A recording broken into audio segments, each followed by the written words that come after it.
රටේ ශ්‍රේෂ්ඨාධිකරණය ඇතුළු අධිකරණයක් sad because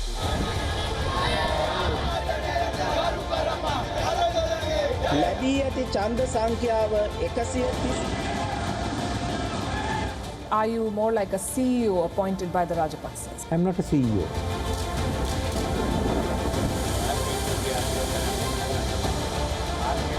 Innocent people were expecting a better solution, better system, better country to live under one flag.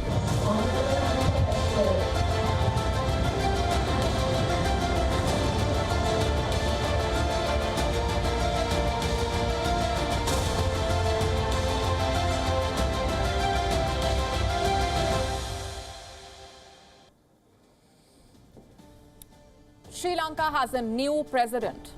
Six-time Prime Minister and veteran politician Ranil Wickremesinghe. He replaces Gotabaya Rajapaksa, who fled to Singapore and resigned last week. In a parliamentary vote, Ranil Wickremesinghe got 134 votes. His main rival, Dulus Alaperoma, got 82. In his acceptance speech, Wickremesinghe urged all parties to sink their differences. He asked them to join him in pulling the country out of its worst economic crisis in history. මේ රට අද තියෙන්නේ ඔබතුමාට කියන්න උවමනා නැහැ. The economy of the country today is in a very difficult place. Young men and women are asking for change in the system. There are many problems in the world and we must proceed without getting caught in them. To go forward, we need to come up with a new program. What the people are asking of us is not the old politics. The parliament must unite in the face of these issues. මේ පාර්ලිමේන්තුව එකට එකතු වෙලා ඒ වැඩ කටයුතු කරන එකයි. So who is Ranil Wickremesinghe? For many, he is a political survivor. The veteran politician is the leader of the United National Party, a party that once ruled the island nation. He has run for president twice, once in 1999 and again in 2005. He has been prime minister 6 times but has never seen out a full term. Many view him as a shrewd political operator who managed to cling on in the parliament despite his party getting only 1 seat in the 2020 election. Wickremesinghe was backed by Rajapaksa's SLPP party. It is still the largest party in the parliament. Wickremesinghe is set to rule till the end of the Rajapaksa term, which is November 2024. Reports suggest he is likely to appoint his schoolmate Dinesh Gunawardena as Prime Minister. Gunawardena has been a strong ally of the Rajapaksa clan. While Gotabaya's departure has affected the party, Mahinda continues to remain in the country. Reports suggest he asked SLPP lawmakers to support the veteran leader. Leaders and protesters call Wickremesinghe a proxy of the Rajapaksas. And when our managing editor Palki Sharma Upadhyay spoke to him last month, she asked him the same question. Was he a CEO for the Rajapaksas? This is what the veteran politician had to say then. Prime Minister Wickremesinghe, are you an independent PM or are you more like a CEO appointed by the Rajapaksas? I'm not a CEO. I'm a Prime Minister. Prime Minister is never a CEO. A Prime Minister in our system is the one who heads Parliament and who leads the government in Parliament. This brings us to the question, will he be able to unite the island nation, as he says? The president's deep unpopularity could trigger more unrest. Protesters are already calling for his ouster. There are even fears among some that he will crack down heavily on the protest movement. I think it's a sad day, though. It's a sad day not just for the people of this country but for whole of the world, I guess, because it seems that the entire world is sort of accepting this most unethical manner of leadership, because this is someone who did not win an election. He's someone who was rejected by the people's mandate, and then such a how ethical is it for someone like him, let alone lead a government, lead a country, be the head of a state? So what's next for Sri Lanka as Wickremesinghe inherits the crisis-hit economy? The new leader has already started talks with the International Monetary Fund. Currently, he is banking on bilateral aid to tide over till a bailout is secured. Wickremesinghe says he wants to unveil a new budget for 2022 in August. He wants to sell off loss-making state enterprises such as the national carrier Sri Lankan Airlines.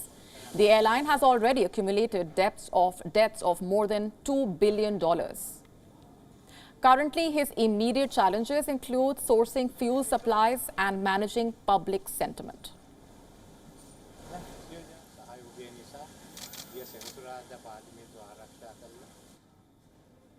And with us on the broadcast from Colombo is Dr. Paikya Soti Sarvanamuthu. He is an executive director for the Center for Policy Alternatives.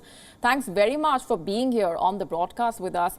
Ranil Wickremesinghe is seen as being loyal to the Rajapaksa clan. Would this mean that the Rajapaksas continue to rule the country by proxy? Well, to the extent that the Rajapaksas still control the SLPP majority in Parliament, which gave Ranil Wickremesinghe 134 votes to become president today, yes, they do control. However, I think Mr. Wickremesinghe did make some promises earlier on, and the Rajapaksas too realize that if we are to get out of this crisis, we have to engage on the pathway to reform. And, for example, Mr. Wickremesinghe promised that he would restore the 19th Amendment to the Constitution, which includes checks and balances on the president in the exercise of his executive power. Now, things like that might also reassure the general public that all is not as bad as is made out to be. But he definitely has a problem with political credibility, with ensuring that the mass of the people have trust and confidence in his leadership. I don't think there is a question with regard to his experience and expertise in getting us out of the crisis or negotiating with the IMF, etc. It's the question of political stability, and that comes from them accepting him as a legitimate president. Political stability, in effect, is a sine qua non for any kind of change and any kind of rescue package out of our current crisis.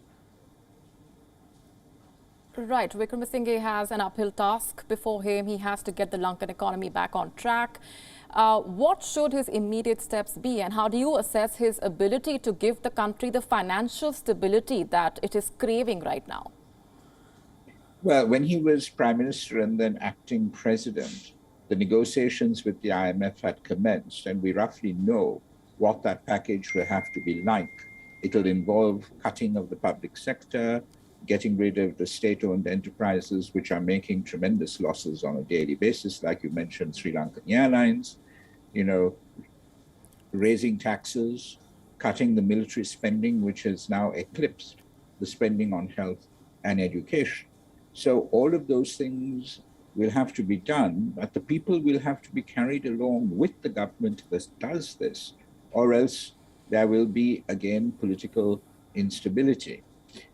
In terms of the political reforms, I think very definitely the 19th Amendment restricting the powers of the president needs to be brought in.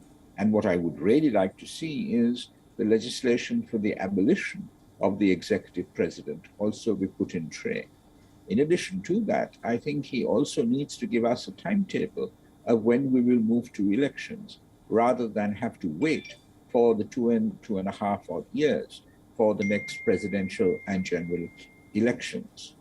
It's only once we have a fresh set of parliamentarians, legislators, that really we can embark on a proper reform package, which in the end will get us out of the terrible, horrendous mess that we've got ourselves into.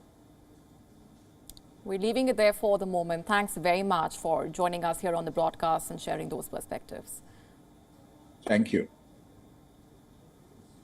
WION now available in your country. Download the app now. Get all the news on the move.